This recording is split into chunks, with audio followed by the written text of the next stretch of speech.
Once we force all cores to be enabled through Process Lasso, the performance is almost identical. Same 143 average, slightly lower 1% and 0.1% lows. So I can see with stock window scheduling, it's parking the second CCD and the game is running off of the first CCD only. Now, after manually locking the game to CCD 1, I did see a small improvement. The average FPS jumped to 146 and the lows came up a bit as well, about a 2% gain. It's nothing crazy, but it does show that manually forcing the workload onto a single CCD does help the gaming performance. But the really interesting results were when I forced it onto CCD 2.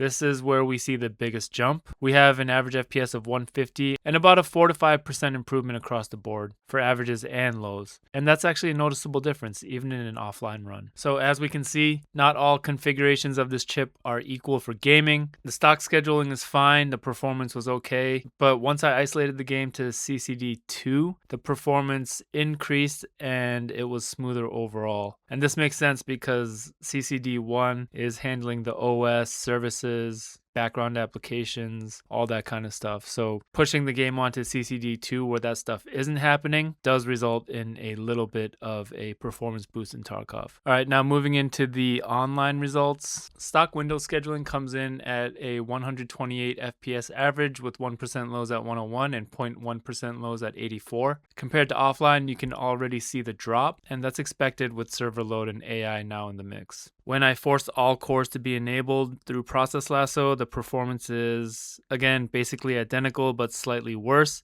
down about 1% across the board compared to stock. So it's the same story as offline. Unfortunately, forcing both of those CCDs to be working doesn't result in double the performance. And that was what I was expecting, to be honest, after reading that there was nothing done to increase the speed of the interconnect between the CCDs. Now, locking to CCD 1, we start to see a noticeable improvement. Average FPS jumps to 132 with lows also coming up. It's about a 3% gain overall. So it's already a bit more impactful than what we saw offline. But once again, CCD2 is where things really stand out.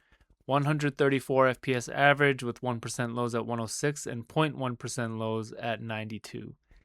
That's roughly a 5% gain in average FPS and almost a 10% improvement in the 0.1% lows. And that's something you can actually feel in game. It did feel noticeably smoother running on CCD2 than any other configuration. I think it's pretty clear if you're trying to get the most out of the 9950 X3D2 in Tarkov, how you run it actually makes a difference. The stock configuration is okay, but running it on CCD2 is going to be ideal for overall FPS and smoothness in Tarkov.